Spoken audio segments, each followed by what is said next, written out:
Hi ನಮಸ್ತೆ ಎಲ್ರಿಗೂ, ಹೇಗಿದ್ದೀರಾ? ವೆಲ್ಕಮ್ ಟು ಮಾಹಿತಿ ಯೂಟ್ಯೂಬ್ ಚಾನಲ್. ಮಾಹಿತಿ ಯೂಟ್ಯೂಬ್ ಚಾನಲ್ನ ಮತ್ತೊಂದು ವಿಡಿಯೋಗೆ ಸ್ವಾಗತ. ನಾನಿವತ್ತು ನಿಮಗೆ ತಿಳಿಸೋಕೆ ಬಂದಿರೋ ವಿಷಯ ಏನಪ್ಪ ಅಂದರೆ 2026 ಜುಲೈ ತಿಂಗಳ ದ್ವಿತೀಯಾರ್ಧದಲ್ಲಿ ಬುಧನು ನೇರ ಸಂಚಾರವನ್ನು ಮಿಥುನ ರಾಶಿಯಲ್ಲಿ ಮಾಡಲಿದ್ದಾನೆ. ಎಷ್ಟು ದಿನದ ಹಿಮ್ಮುಖ ಸಂಚಾರದ ಪರಿಣಾಮ ಗೊಂದಲ, ಸಮಸ್ಯೆ ಹಾಗೆ ಅನೇಕ ರೀತಿಯ ಬದಲಾವಣೆಯನ್ನು ತಂದಿದ್ದು, ಇನ್ನು ನೇರ ಸಂಚಾರದ ಪರಿಣಾಮದಿಂದಾಗಿ ಈ ಪ್ರಸ್ತುತ ಸಮಯದಲ್ಲಿ ಕರ್ಕಾಟಕ ರಾಶಿಗೆ ಸೇರಿದ ವ್ಯಕ್ತಿಗಳಿಗೆ ಏನೆಲ್ಲ ಬದಲಾವಣೆ ಆಗಲಿದೆ, ಮಿಥುನ ರಾಶಿಯಲ್ಲಿ ಬುಧನ ಸಂಚಾರ ಈ ಸಮಯದಲ್ಲಿ ಯಾವ ರೀತಿಯ ಲಾಭ ಬದಲಾವಣೆಯನ್ನು ತರಲಿದೆ, ಹಾಗೆ ಬುಧನ ನೇರ ಸಂಚಾರದಿಂದಾಗಿ ಏನೆಲ್ಲ ಅವಕಾಶಗಳನ್ನು ಪಡೆಯಬಹುದು ಎಂಬುದನ್ನು ತಿಳಿಯೋಣ. ಹಾಗೆ ಕರ್ಕಾಟಕ ರಾಶಿಗೆ ಸೇರಿದ ವ್ಯಕ್ತಿಗಳಿಗೆ ಈ ಬುಧನ ಸಂಚಾರದಿಂದಾಗಿ ಯಾವ ಕ್ಷೇತ್ರದಲ್ಲಿ ಉತ್ತಮ ರೀತಿಯ ಫಲಿತಾಂಶ ಸಿಗಲಿದೆ, ಹಾಗೆ ಜುಲೈ ತಿಂಗಳ ದ್ವಿತೀಯಾರ್ಧದಲ್ಲಿ ಏನೆಲ್ಲ ಬದಲಾವಣೆಯು ಆಗಲಿದೆ ಎಂಬುದನ್ನು ಇವತ್ತಿನ ವಿಡಿಯೋದಲ್ಲಿ ವಿವರವಾಗಿ ತಿಳಿಯೋಣ. ಅದಕ್ಕಿಂತ ಮುಂಚೆ ಯಾರೇನೂ ಚಾನಲ್ಗೆ ಸಬ್ಸ್ಕ್ರೈಬ್ ಮಾಡ್ಕೊಂಡಿಲ್ಲ, ಚಾನಲ್ಗೆ ಸಬ್ಸ್ಕ್ರೈಬ್ ಮಾಡ್ಕೊಳ್ಳಿ. ವಿಡಿಯೋಗೊಂದು ಲೈಕ್ ಮಾಡೋದನ್ನ ಮರ್ತಿದ್ರೆ ವಿಡಿಯೋಗೊಂದು ಲೈಕ್ ಮಾಡಿ, ಜೊತೆಗೆ ಈ ವಿಡಿಯೋನ ನಿಮ್ಮ ಕುಟುಂಬದವರಿಗೆ, ಸ್ನೇಹಿತರಿಗೆ ಹಾಗೆ ಕರ್ಕಾಟಕ ರಾಶಿಗೆ ಸೇರಿದ ವ್ಯಕ್ತಿಗಳಿಗೆ ಶೇರ್ ಮಾಡಿ ಮಾಹಿತಿನ ತಿಳಿಸ್ಕೊಡಿ. ವಿಡಿಯೋ ಕಮೆಂಟ್ ಬಾಕ್ಸ್ನಲ್ಲಿ ಓಂ ಬುಧಾದಿತ್ಯಾಯ ನಮಃ, ಮಹಾಲಕ್ಷ್ಮೀ ನಮಃ ಎಂಬ ಕಮೆಂಟ್ ಮಾಡಿ. ಬುಧನ ಅನುಗ್ರಹದಿಂದಾಗಿ ಅತ್ಯಂತ ಹೆಚ್ಚಿನ ಸಕಾರಾತ್ಮಕ ಪ್ರಭಾವವನ್ನು ಪ್ರತಿ ಕ್ಷೇತ್ರದಲ್ಲೂ ಪಡೆಯಬಹುದಾಗಿದ್ದು, ಹಾಗಾಗಿ ಬುಧನ ಆರಾಧನೆ ಉತ್ತಮವಾಗಿರಲಿದೆ. ಈಗ ನಾವು ನೋಡೋಣ ಬುಧನ ಸಂಚಾರದ ಪರಿಣಾಮ ಹೇಗಿರಲಿದೆ, ಹಾಗೆ ಇದರ ಪರಿಣಾಮವು ಕರ್ಕಾಟಕ ರಾಶಿಗೆ ಸೇರಿದ ವ್ಯಕ್ತಿಗಳಿಗೆ ಯಾವೆಲ್ಲ ರೀತಿಯ ಬದಲಾವಣೆಯನ್ನು ತರಲಿದೆ ಎಂಬುದನ್ನು. ಜುಲೈ 24ರಂದು ಬುಧ ಗ್ರಹವು ಮಿಥುನ ರಾಶಿಯಲ್ಲಿ ನೇರಗತಿಗೆ ಮರಳಲಿದ್ದಾನೆ. ಈ ಮಹತ್ವದ ಗ್ರಹ ಪರಿವರ್ತನೆಯು ಮೇಷರಾಶಿಯಿಂದ ಮೀನ ರಾಶಿಯವರೆಗೆ ಎಲ್ಲ 12 ರಾಶಿಯವರ ಮೇಲೆ ವಿಭಿನ್ನ ರೀತಿಯಲ್ಲಿ ಪರಿಣಾಮವನ್ನು ಬೀರುವ ಸಾಧ್ಯತೆ ಇರಲಿದ್ದು, ಈ ಸಂಚಾರವು ನಿಮ್ಮ ವೃತ್ತಿ, ಆರ್ಥಿಕ ಸ್ಥಿತಿ, ಶಿಕ್ಷಣ, ಸಂವಹನ, ವೈಯಕ್ತಿಕ ಜೀವನದ ಮೇಲೆ ಯಾವ ರೀತಿಯಲ್ಲಿ ಪರಿಣಾಮವನ್ನು ಬೀರಲಿದೆ ಎಂದು ತಿಳಿಯೋಣ.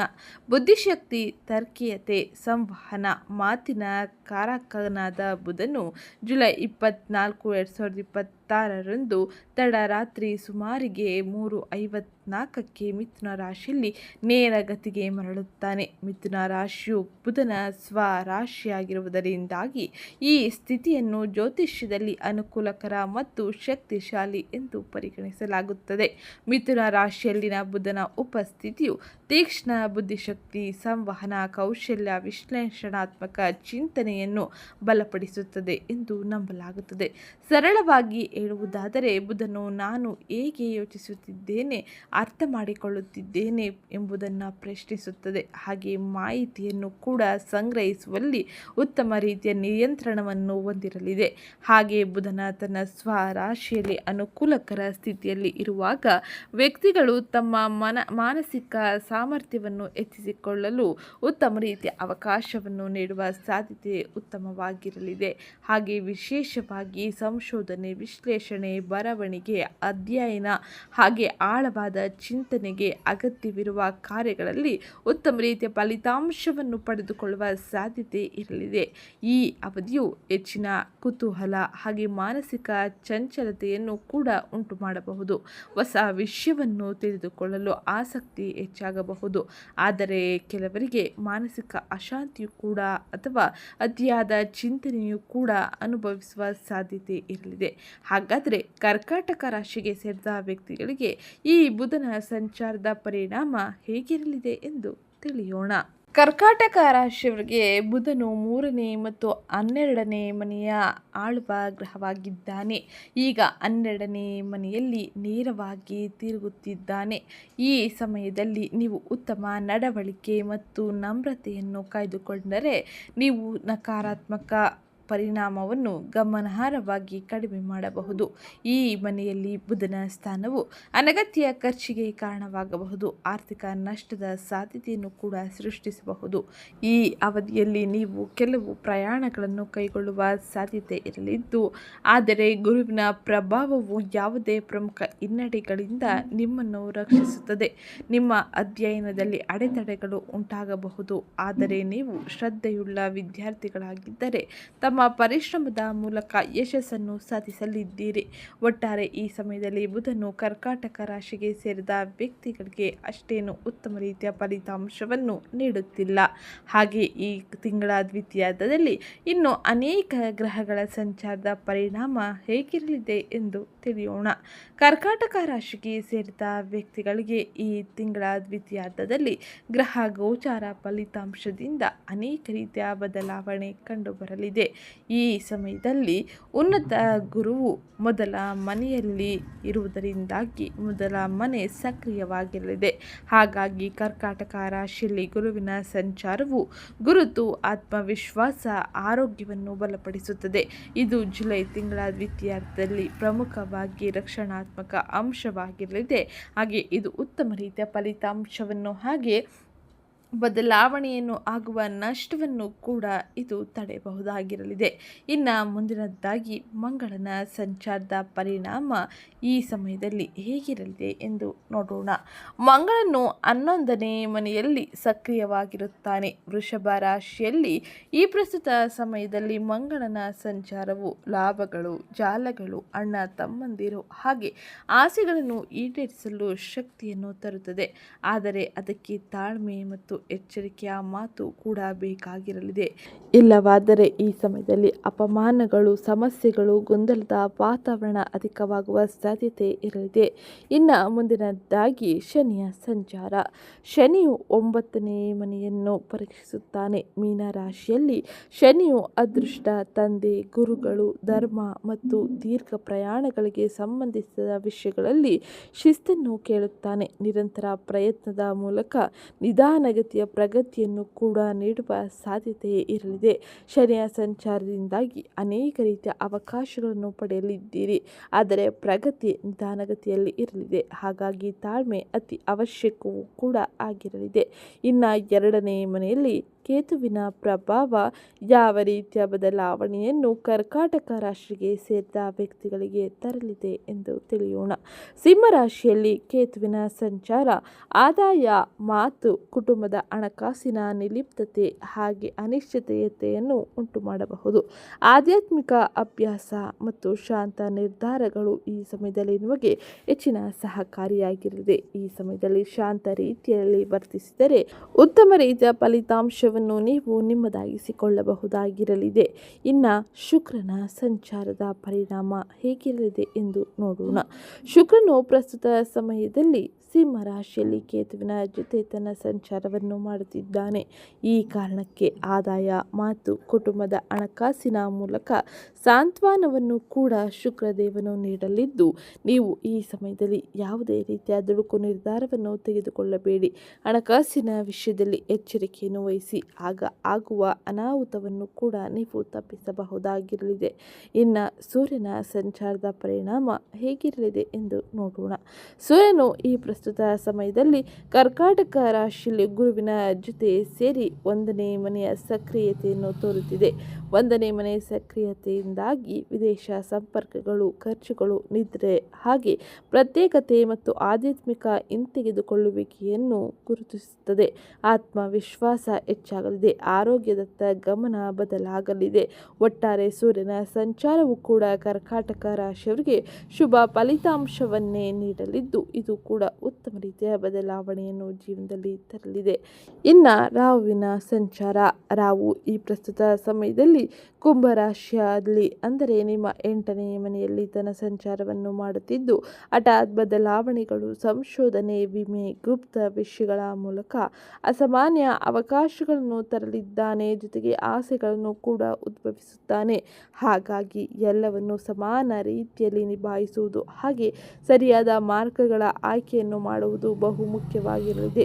ಇದು ಪ್ರಮುಖವಾಗಿ ನೀವು ತಿಂಗಳ ದ್ವಿತೀಯಾರ್ಧದಲ್ಲಿ ನೋಡುವ ಗ್ರಹ ಸಂಚಾರವಾಗಿದ್ದು, ಇನ್ನು ಈ ಎಲ್ಲ ಗ್ರಹ ಸಂಚಾರದ ಪರಿಣಾಮ ವೃತ್ತಿ, ವ್ಯವಹಾರ, ಆರ್ಥಿಕತೆ, ಆರೋಗ್ಯ, ಶಿಕ್ಷಣ, ಕುಟುಂಬದ ಮೇಲೆ ಯಾವ ರೀತಿಯಲ್ಲಿ ಪರಿಣಾಮವನ್ನು ಬೀರಲಿದೆ ಎಂಬುದನ್ನು ತಿಳಿಯೋಣ. ಅದಕ್ಕಿಂತ ಮುಂಚೆ ಯಾರಿನ್ನೂ ಚಾನಲ್ಗೆ ಸಬ್ಸ್ಕ್ರೈಬ್ ಮಾಡಿಕೊಂಡಿಲ್ಲ, ಚಾನಲ್ಗೆ ಸಬ್ಸ್ಕ್ರೈಬ್ ಮಾಡ್ಕೊಳ್ಳಿ. ವಿಡಿಯೋಗೊಂದು ಲೈಕ್ ಮಾಡೋದನ್ನ ಮರಿಬೇಡಿ. ಜೊತೆಗೆ ವಿಡಿಯೋ ಕಮೆಂಟ್ ಬಾಕ್ಸ್ನಲ್ಲಿ ಓಂ ಬುಧಾದಿತ್ಯಾಯ ನಮಃ ಎಂಬ ಕಮೆಂಟ್ ಮಾಡಿ. ವೃತ್ತಿ ಮತ್ತು ಉದ್ಯೋಗಕ್ಕೆ ಸಂಬಂಧಿಸಿದಂತೆ ಕರ್ಕಾಟಕ ರಾಶಿಗೆ ಸೇರಿದ ವ್ಯಕ್ತಿಗಳಿಗೆ ಪ್ರಮುಖವಾಗಿ ಈ ಎಲ್ಲ ಬದಲಾವಣೆ ಇರಲಿದೆ. ನಿಮ್ಮ ಕೆಲಸದ ಮೇಲೆ ನೀವು ನೇರ ನಿಯಂತ್ರಣವನ್ನು ತೆಗೆದುಕೊಳ್ಳಲು ಬಯಸುತ್ತೀರಿ.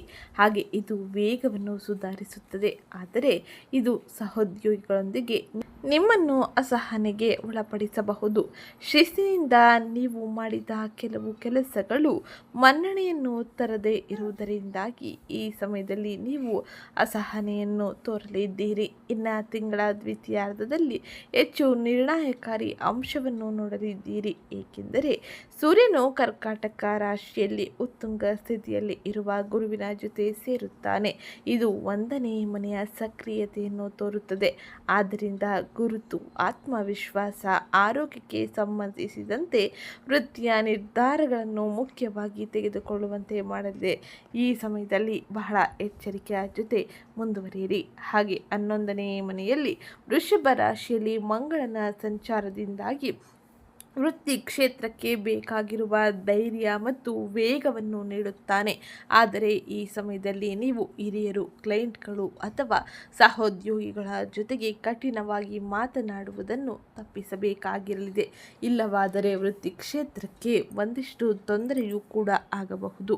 ಇನ್ನು 9ನೇ ಮನೆಯಲ್ಲಿ ಶನಿಯ ಸ್ಥಾನವು ಕೆಲವು ಫಲಿತಾಂಶವನ್ನು ನೀವು ವಿಳಂಬವಾಗಿ ಪಡೆದುಕೊಳ್ಳುವಂತೆ ಮಾಡಲಿದೆ. ಈ ಸಮಯದಲ್ಲಿ ಫಲಿತಾಂಶ ವಿಳಂಬವಾದರೂ ಕೂಡ ಇದರಿಂದ ನೀವು ಹೆಚ್ಚು ಪ್ರಬುದ್ಧ ಹಾಗೆ ಮಾದರಿಯ ಕೆಲಸವನ್ನು ನಿರ್ಮಿಸಲು ಸಹಕಾರಿಯಾಗಿರಲಿದೆ.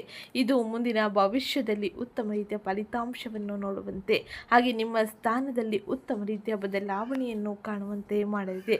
ಇದು ವೃತ್ತಿ ಮತ್ತು ಉದ್ಯೋಗಕ್ಕೆ ಸಂಬಂಧಿಸಿದಂತೆ ಜುಲೈ ತಿಂಗಳ ದ್ವಿತೀಯಾರ್ಧದಲ್ಲಿ ಗ್ರಹ ಸಂಚಾರದಿಂದಾಗಿ ಪ್ರಮುಖವಾಗಿ ನೋಡುವ ಬದಲಾವಣೆಯಾಗಿದ್ದು, ಇನ್ನು ಮುಂದಿನದಾಗಿ ಹಣಕಾಸಿನ ವಿಷಯಕ್ಕೆ ಸಂಬಂಧಿಸಿದಂತೆ ಆರ್ಥಿಕ ವ್ಯವಹಾರಗಳು ಹೇಗಿರಲಿದೆ, ಆರ್ಥಿಕ ವ್ಯವಹಾರಗಳಲ್ಲಿ ಯಾವ ರೀತಿಯ ಎಚ್ಚರಿಕೆಯ ನಿರ್ಧಾರ ಅತಿ ಅವಶ್ಯಕವಾಗಿರಲಿದೆ ಎಂದು ನೋಡೋಣ. ಈ ಪ್ರಸ್ತುತ ಸಮಯದ ಗ್ರಹ ಗೋಚಾರ ಫಲಿತಾಂಶ ಆರ್ಥಿಕ ವ್ಯವಹಾರಗಳಲ್ಲಿ ಲಾಭಗಳನ್ನು ತರಲಿದೆ. ಆಯೋಗಗಳು, ಪ್ರೋತ್ಸಾಹಗಳು ಮತ್ತು ನೆಟ್ವರ್ಕ್ ಆಧಾರಿತ ಆದಾಯಕ್ಕೆ ಅನುಕೂಲಕರವಾಗಿ ಈ ಸಮಯದಲ್ಲಿ ಗ್ರಹ ಗೋಚಾರ ಫಲಿತಾಂಶ ಅಂದರೆ ಗುರುವಿನ ಬೆಂಬಲ ನಿಮಗೆ ಸಿಗಲಿದ್ದು, ಇನ್ನು ಉತ್ತಮ ತೀರ್ಪನ್ನು ತರಲು ಇದು ಉತ್ತಮವಾಗಿರಲಿದೆ. ವಿಶೇಷವಾಗಿ 1ನೇ ಮನೆಗೆ ಸಂಬಂಧಿಸಿದ ವಿಷಯಗಳಲ್ಲಿ ನೀವು ಸ್ಥಿರವಾದ ಕೆಲಸದ ಮೂಲಕ ಆದಾಯವನ್ನು ಸುಧಾರಿಸಿಕೊಳ್ಳಲಿದ್ದೀರಿ. ಆದರೆ ಖರ್ಚುಗಳನ್ನು ಬರೆದಿಟ್ಟುಕೊಳ್ಳಬೇಕಾಗಿರಲಿದೆ ಹಾಗೆ ನಿಯಂತ್ರಿಸಬೇಕಾಗಿರಲಿದೆ.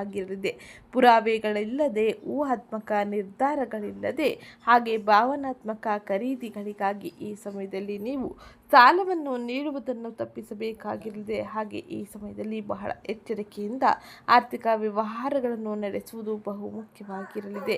ಇನ್ನು ಆರ್ಥಿಕ ವ್ಯವಹಾರಗಳಿಗೆ ಸಂಬಂಧಿಸಿದಂತೆ ನೀವು ಆಸ್ತಿ, ವಾಹನ, ಶಿಕ್ಷಣ, ಪ್ರಯಾಣ ಅಥವಾ ವ್ಯಾಪಾರ ಹೂಡಿಕೆಗಳಲ್ಲಿ ಯೋಜನೆಗಳನ್ನು ರೂಪಿಸುತ್ತಿದ್ದರೆ ಅಂತಿಮಗೊಳಿಸುವ ಮೊದಲು ನೀವು ಆಯ್ಕೆಗಳನ್ನು ಎಚ್ಚರಿಕೆಯಿಂದ ನಿಭಾಯಿಸಿ. ಹಾಗೆ ಈ ಸಮಯದಲ್ಲಿ ಹಿರಿಯರ ಸಹಾಯ ಪಡೆಯಿರಿ ಅಥವಾ ಸಲಹೆಗಾರರ ಮಾತುಗಳನ್ನು ಆಲಿಸಿ ಮುಂದುವರಿಯಿರಿ. ಇದರಿಂದ ಆಗುವ ಆರ್ಥಿಕ ನಷ್ಟಗಳನ್ನು ತಡೆಯಬಹುದು ಹಾಗೆ ಆರ್ಥಿಕವಾಗಿ ಬಲಗೊಳ್ಳಲು ಇದು ಸಹಕಾರಿಯಾಗಿರಲಿದೆ. ಇನ್ನು ಮುಂದಿನದಾಗಿ ಆರೋಗ್ಯಕ್ಕೆ ಸಂಬಂಧಿಸಿದಂತೆ ಏನೆಲ್ಲ ಬದಲಾವಣೆ ಇರಲಿದೆ, ಆರೋಗ್ಯದಲ್ಲಿ ಯಾವ ರೀತಿಯ ಎಚ್ಚರಿಕೆ ಅತಿ ಅಗತ್ಯವು ಎಂಬುದನ್ನು ತಿಳಿಯೋಣ. ಅದಕ್ಕಿಂತ ಮುಂಚೆ ಯಾರಿನ್ನೂ ಚಾನಲ್ಗೆ ಸಬ್ಸ್ಕ್ರೈಬ್ ಮಾಡಿಕೊಂಡಿಲ್ಲ, ಚಾನಲ್ಗೆ ಸಬ್ಸ್ಕ್ರೈಬ್ ಮಾಡ್ಕೊಳ್ಳಿ. ವಿಡಿಯೋಗೊಂದು ಲೈಕ್ ಮಾಡೋದನ್ನ ಮರಿಬೇಡಿ. ಆರೋಗ್ಯಕ್ಕೆ ಸಂಬಂಧಿಸಿದಂತೆ ಕರ್ಕಾಟಕ ರಾಶಿಗೆ ಸೇರಿದ ವ್ಯಕ್ತಿಗಳಿಗೆ ಸೊಂಟ, ತೊಡೆ, ಹಾಗೆ ಯಕೃತ್ ಸಂಬಂಧಿತ ಆರೈಕೆ ಅತಿ ಅವಶ್ಯಕವಾಗಿರಲಿದೆ. ಪ್ರಯಾಣದ ಸಮಯದಲ್ಲಿ ಅತಿಯಾದ ವ್ಯಾಮೋಹವನ್ನು ತಪ್ಪಿಸಿ ಮಂಗಳನು ಶಾಖ, ಕಿರಿಕಿರಿ ಮತ್ತು ಚಟಪಟಿಕೆಯನ್ನು ಹೆಚ್ಚಿಸಬಹುದು. ಆದ್ದರಿಂದ ಅನಿಯಮಿತ ಆಹಾರ, ಕೋಪ, ಅತಿಯಾದ ಕೆಲಸವನ್ನು ತಪ್ಪಿಸುವುದು ಉತ್ತಮವಾಗಿರಲಿದೆ. ನಿರ್ಲಕ್ಷಿಸಲ್ಪಟ್ಟ ಸಮಸ್ಯೆಗಳನ್ನು ಮುಂದೂಡಬಾರದು ಎಂಬುದನ್ನು ಶನಿದೇವನು ತಿಳಿಸಲಿದ್ದಾನೆ. ನಿಯಮಿತ ನಿದ್ರೆ, ನಡಿಗೆ, ಪ್ರಾಣಾಯಾಮ ಮತ್ತು ಸರಳ ಆಹಾರವು ಈ ಸಮಯದಲ್ಲಿ ನಿಮಗೆ ಉತ್ತಮ ರೀತಿಯಲ್ಲಿ ಸಹಾಯ ಮಾಡುತ್ತದೆ. ನಿಮಗೆ ಈಗಾಗಲೇ ದೀರ್ಘಕಾಲದ ಆರೋಗ್ಯ ಸಮಸ್ಯೆ ಇದ್ದರೆ ತಡ ಮಾಡದೆ ವೈದ್ಯಕೀಯ ಸಲಹೆಯನ್ನು ಅನುಸರಿಸುವುದು ಉತ್ತಮ ರೀತಿಯ ಫಲಿತಾಂಶವನ್ನು ನೀಡಲಿದೆ. ಹಾಗೆ ಉತ್ತಮ ರೀತಿಯ ಬದಲಾವಣೆಯನ್ನು ನೀವು ಕಾಣಲು ಇದು ಸಹಕಾರಿಯಾಗಿರಲಿದೆ. ಇನ್ನು ಮುಂದಿನದ್ದಾಗಿ ಕೌಟುಂಬಿಕ ವ್ಯವಹಾರಗಳು ಹೇಗಿರಲಿದೆ? ಕೌಟುಂಬಿಕ ವ್ಯವಹಾರಗಳಿಗೆ ವೈಯಕ್ತಿಕ ಜೀವನಕ್ಕೆ ಸಂಬಂಧಿಸಿದಂತೆ ಯಾವ ರೀತಿಯ ಬದಲಾವಣೆಯನ್ನು ಈ ಪ್ರಸ್ತುತ ಸಮಯದಿಂದ ನೀವು ಗಮನಿಸಬಹುದು ಎಂಬುದನ್ನು ತಿಳಿಯೋಣ. ನಿಮ್ಮ ನೇರ ನುಡಿಯನ್ನು ತಪ್ಪಾಗಿ ಅರ್ಥ ಮಾಡಿಕೊಳ್ಳಬಹುದು. ತಾಳ್ಮೆ, ದೇಶೀಯ ಶಾಂತಿಯನ್ನು ಕಾಪಾಡಿಕೊಳ್ಳಲು ಈ ಸಮಯದಲ್ಲಿ ನೀವು ಬಹಳಷ್ಟು ಪ್ರಯತ್ನವನ್ನು ಪಡಬೇಕಾಗಿರಲಿದೆ. ಶುಕ್ರನ ರಾಶಿಚಕ್ರ ಬದಲಾವಣೆಯಿಂದಾಗಿ ನೀವು ಈ ಸಮಯದಲ್ಲಿ ಭಾವನಾತ್ಮಕ ಉಷ್ಣತೆಯನ್ನು ಹೆಚ್ಚಿಸಿಕೊಳ್ಳಲಿದ್ದೀರಿ. ಆದರೆ 2ನೇ ಮನೆಯಲ್ಲಿ ಕೇತುವಿನ ಸಂಚಾರದ ಪರಿಣಾಮದಿಂದಾಗಿ ನೀವು ಆದಾಯ, ಮಾತು, ಕುಟುಂಬದ ಹಣಕಾಸಿನ ವಿಷಯದಲ್ಲಿ ಗೊಂದಲವನ್ನು ಕೂಡ ಸೃಷ್ಟಿ ಮಾಡಿಕೊಳ್ಳಬಹುದಾಗಿರಲಿದೆ. ಹಾಗಾಗಿ ಬಹಳ ಎಚ್ಚರಿಕೆಯನ್ನು ಕುಟುಂಬ ವಿಷಯದಲ್ಲಿ ಪಡೆದುಕೊಳ್ಳುವುದು ಬಹು ಮುಖ್ಯವಾಗಿದೆ. ಮೃದುವಾಗಿ ಮಾತನಾಡಿ. ಪ್ರತಿಯೊಂದು ಸಣ್ಣ ವಿಷಯವನ್ನು ಕೂಡ ಚರ್ಚೆಯಾಗಿ ಪರಿವರ್ತಿಸಬೇಡಿ. ನೀವು ಮೊದಲು ಆಲಿಸಿ ನಂತರ ಪ್ರತಿಕ್ರಿಯಿಸಿದರೆ ವೈಯಕ್ತಿಕ ಮತ್ತು ಕೌಟುಂಬಿಕ ಸಾಮರಸ್ಯವನ್ನು ಸುಧಾರಿಸಲು ನಿಮಗೆ ಹೆಚ್ಚಿನ ಅವಕಾಶಗಳು ಸಿಗಲಿದೆ. ಹಾಗೆ ಕುಟುಂಬದ ಶಾಂತಿಯನ್ನು ಕಾಪಾಡಿಕೊಳ್ಳಲು ಇದು ಉತ್ತಮ ಮಾರ್ಗವಾಗಿರಲಿದೆ. ಇನ್ನು ಮುಂದಿನದ್ದಾಗಿ ನೀವು ಸ್ವ ಉದ್ಯೋಗ, ವ್ಯಾಪಾರ, ವ್ಯವಹಾರವನ್ನು ಮಾಡುತ್ತಿದ್ದರೆ ಯಾವೆಲ್ಲ ರೀತಿಯ ಬದಲಾವಣೆ ಇರಲಿದೆ, ಯಾವ ರೀತಿಯ ಎಚ್ಚರಿಕೆ ಅವಶ್ಯಕವಾಗಿರಲಿದೆ ಎಂಬುದನ್ನು ತಿಳಿಯೋಣ. ವ್ಯಾಪಾರಸ್ಥರು ಈ ತಿಂಗಳನ್ನು ವಾಸ್ತವಿಕ ಯೋಜನೆಗಳಿಗಾಗಿ ಬಳಸಿಕೊಳ್ಳಬೇಕಾಗಿರಲಿದೆ. ಗುರುವು ಗುರುತು, ಆತ್ಮವಿಶ್ವಾಸ ಮತ್ತು ಆರೋಗ್ಯದ ಮೂಲಕ ಬೆಳವಣಿಗೆಯನ್ನು ಬೆಂಬಲಿಸುತ್ತಾನೆ. ಆದರೆ ಬುಧನ ಚಲನೆಯು ಚರ್ಚೆಗಳು, ಕಾಗದ ಪತ್ರಗಳು ಮತ್ತು ಮಾತುಕತೆಗಳನ್ನು ಸುಧಾರಿಸುವಲ್ಲಿ ಅವಕಾಶಗಳ ಜೊತೆಗೆ ಉತ್ತಮ ರೀತಿಯ ಬೆಂಬಲವನ್ನು ನೀಡುತ್ತಾನೆ. ನಿಮ್ಮ ಕ್ಷೇತ್ರವನ್ನು ಅವಲಂಬಿಸಿದ ಹೊಸ ಗ್ರಾಹಕರ ಸಂಪರ್ಕ ಉತ್ತಮ ರೀತಿಯಲ್ಲಿ ಇರಲಿದೆ. ಪ್ರಯಾಣ ಅಥವಾ ಆನ್ಲೈನ್ ಸಂವಹನದ ಮೂಲಕ ಈ ಸಮಯದಲ್ಲಿ ಉತ್ತಮ ರೀತಿಯ ಬದಲಾವಣೆಯನ್ನು ನೀವು ಕಾಣಬಹುದಾಗಿದ್ದು, ಭಾವನೆ ಅಥವಾ ಒತ್ತಡದ ಮೇಲೆ ನಿಮ್ಮ ಕ್ಷೇತ್ರವನ್ನು ನೀವು ಈ ಸಮಯದಲ್ಲಿ ವಿಸ್ತರಿಸುವುದು ಉತ್ತಮವಾಗಿರುವುದಿಲ್ಲ. ಮಂಗಳನು ನಿಮಗೆ ಆತ್ಮವಿಶ್ವಾಸವನ್ನು ನೀಡಬಹುದು, ಆದರೆ ಶನಿಯು ಈ ಪ್ರಸ್ತುತ ಸಮಯದಲ್ಲಿ ದಸ್ತಾವೇಜೀಕರಣ, ಬಜೆಟ್ ನಿಯಂತ್ರಣ ಮತ್ತು ತಾಳ್ಮೆಯನ್ನು ಕೇಳುತ್ತಾನೆ. ನಿರ್ಧಾರಗಳನ್ನು ಸರಿಯಾದ ರೀತಿಯಲ್ಲಿ ಪರಿಶೀಲಿಸಿದ ನಂತರದಲ್ಲಿ ಮುಂದುವರಿದು ಅತಿ ಅವಶ್ಯಕವಾಗಿದ್ದು, ರಿಯಲ್ ಎಸ್ಟೇಟ್, ಹಾಗೆ ಶಿಕ್ಷಣ, ಸಲಹಾ, ಸಂವಹನ, ತಾಂತ್ರಿಕ ಕೆಲಸ, ವ್ಯಾಪಾರ, ಸೇವಾ ಆಧಾರಿತ ಚಟುವಟಿಕೆಗಳಲ್ಲಿ ಪ್ರಗತಿಯನ್ನು ಈ ಸಮಯದಲ್ಲಿ ಗ್ರಹ ಸಂಚಾರವು ಸುಧಾರಿಸಲಿದ್ದು, ಸ್ವ ಉದ್ಯೋಗಿಗಳಿಗೆ ಈ ಸಮಯ ಉತ್ತಮ ರೀತಿಯ ಫಲಿತಾಂಶವನ್ನು ನೀಡಲಿದೆ. ಇನ್ನು ಮುಂದಿನದಾಗಿ ಜುಲೈ ತಿಂಗಳಿನಲ್ಲಿ ಶಿಕ್ಷಣ ಕ್ಷೇತ್ರಕ್ಕೆ ಸಂಬಂಧಿಸಿದಂತೆ ಕರ್ಕಾಟಕ ರಾಶಿಗೆ ಸೇರಿದ ವಿದ್ಯಾರ್ಥಿಗಳು ಯಾವ ರೀತಿಯಲ್ಲಿ ತಮ್ಮ ಜೀವನದ ಬದಲಾವಣೆಯನ್ನು ಕಾಣಬಹುದು ಎಂಬುದನ್ನು ತಿಳಿಯೋಣ. ದಿನಚರಿ ಸ್ಥಿರವಾಗಿದ್ದಾಗ ಸ್ಮರಣ ಶಕ್ತಿ ಮತ್ತು ಮಾತು ಸುಧಾರಿಸುತ್ತದೆ.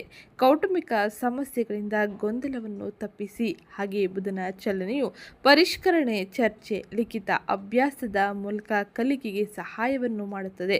ಸ್ಪರ್ಧಾತ್ಮಕ ಪರೀಕ್ಷೆಗಳಿಗೆ ತಯಾರಿ ನಡೆಸುತ್ತಿರುವ ವಿದ್ಯಾರ್ಥಿಗಳು ನಿಗದಿತ ವೇಳಾಪಟ್ಟಿಯನ್ನು ಕಾಯ್ದುಕೊಳ್ಳಬೇಕಾಗಿರಲಿದೆ. ಇತರರೊಂದಿಗೆ ಹೋಲಿಕೆ ಮಾಡುವುದನ್ನು ತಪ್ಪಿಸುವುದು ಉತ್ತಮವಾಗಿರಲಿದೆ. ಒಂದೊಂದೇ ವಿಷಯವನ್ನು ಪೂರ್ಣಗೊಳಿಸಿದ ನಂತರ ಮುಂದುವರೆದರೆ ಉತ್ತಮ ರೀತಿಯ ಫಲಿತಾಂಶ, ಅಂಕದ ಗಳಿಕೆ ನಿಮಗೆ ಉತ್ತಮವಾಗಿರಲಿದೆ. ಮಾರ್ಗದರ್ಶಕರ, ಶಿಕ್ಷಕರ, ಹಿರಿಯರ ಮಾರ್ಗದರ್ಶನದಿಂದಾಗಿ ಉಪಯುಕ್ತ ಫಲಿತಾಂಶವನ್ನು ಹಾಗೆ ಉಪಯುಕ್ತವಾದ ಮಾಹಿತಿಯನ್ನು ನೀವು ಪಡೆಯಲಿದ್ದೀರಿ. ಇದು ಶಿಕ್ಷಣ ಕ್ಷೇತ್ರಕ್ಕೆ ಸಂಬಂಧಿಸಿದಂತೆ ಜುಲೈ ತಿಂಗಳಿನಲ್ಲಿ ಪ್ರಮುಖವಾಗಿ ನೀವು ನೋಡುವ ಬದಲಾವಣೆಗಳಾಗಿದ್ದು, ಇದು ಇವತ್ತಿನ ವಿಡಿಯೋ ಆಗಿತ್ತು. ವಿಡಿಯೋ ಇಷ್ಟ ಆಗಿದ್ದಲ್ಲಿ ವಿಡಿಯೋಗೊಂದು ಲೈಕ್ ಮಾಡಿ, ಚಾನಲ್ಗೆ ಸಬ್ಸ್ಕ್ರೈಬ್ ಸಬ್ಸ್ಕ್ರೈಬ್ ಮಾಡ್ಕೊಳ್ಳೋದನ್ನ ಮರಿಬೇಡಿ. ಹಾಗೆ ಜುಲೈ ತಿಂಗಳಿನಲ್ಲಿ ಶನಿ ಇತರ ಗ್ರಹಗಳ ಅನುಕೂಲಕರ ಫಲಿತಾಂಶವನ್ನು ಬಲಪಡಿಸಲು ಈ ಕೆಲ ಸರಳ ಜ್ಯೋತಿಷ್ಯ ಪರಿಹಾರವನ್ನು ತಪ್ಪದೇ ಮಾಡಿಕೊಳ್ಳಿ. ಗುರುವಾರದಂದು ಗುರುವಿನ ಪೂಜೆ ಹಾಗೆ ಗುರುವಿನ ಆಶೀರ್ವಾದಕ್ಕಾಗಿ ಹಳದಿ ಆಹಾರ ತಿಂಡಿ ಅಥವಾ ಅರಿಶಿಣವನ್ನು ದಾನ ಮಾಡುವುದು ಶುಭದಾಯಕವಾಗಿರಲಿದೆ. ಇನ್ನು ಎರಡನೇದಾಗಿ ಕೋಪ ಮತ್ತು ಅಸಹನೆಯನ್ನು ನಿಯಂತ್ರಿಸಲು ಮಂಗಳವಾರದಂದು ಹನುಮಂತನ ಪ್ರಾರ್ಥನೆ ಉತ್ತಮವಾಗಿರಲಿದೆ. ಹನುಮಂತನ ಆರಾಧನೆಯಿಂದ ಹಾಗೂ ಅನೇಕ ರೀತಿಯ ಗೊಂದಲದ ವಾತಾವರಣ ಕೋಪವನ್ನು ನಿಯಂತ್ರಿಸಲು ಇದು ಹೆಚ್ಚಿನ ಸಹಕಾರಿಯಾಗಿರಲಿದೆ. ಹಾಗೆ ಶನಿಯ ವಾರದಂದು ಶನಿಯಿಂದ ಉತ್ತಮ ರೀತಿಯ ಫಲಿತಾಂಶವನ್ನು ಪಡೆಯಲು ಶಿಸ್ತುಬದ್ಧ ಜೀವನವನ್ನು ನಡೆಸಲು ಶನಿ ದೇವನ ದೇವಾಲಯದಲ್ಲಿ ಎಳ್ಳೆಣ್ಣೆ ದೀಪವನ್ನು ಹಚ್ಚುವುದು ಶುಭದಾಯಕವಾಗಿರಲಿದೆ. ಇದು ನಿಮಗೆ ಶನಿಯಿಂದ ಸಕಾರಾತ್ಮಕ ಫಲಿತಾಂಶವನ್ನು ಪಡೆದುಕೊಳ್ಳುವಂತೆ ಮಾಡಲಿದೆ. ಇದು ಇವತ್ತಿನ ವಿಡಿಯೋ ಆಗಿತ್ತು. ವಿಡಿಯೋ ಇಷ್ಟ ಆಗಿದ್ದಲ್ಲಿ ವಿಡಿಯೋಗೊಂದು ಲೈಕ್ ಮಾಡಿ. ಹಾಗೆ ವಿಡಿಯೋ ಕಮೆಂಟ್ ಬಾಕ್ಸ್ನಲ್ಲಿ ಓಂ ಬುಧಾದಿತ್ಯಾಯ ನಮಃ ಎಂಬ ಕಮೆಂಟ್ ಮಾಡಿ. ಸಿಗ್ತೀನಿ ನೆಕ್ಸ್ಟ್ ವಿಡಿಯೋದಲ್ಲಿ.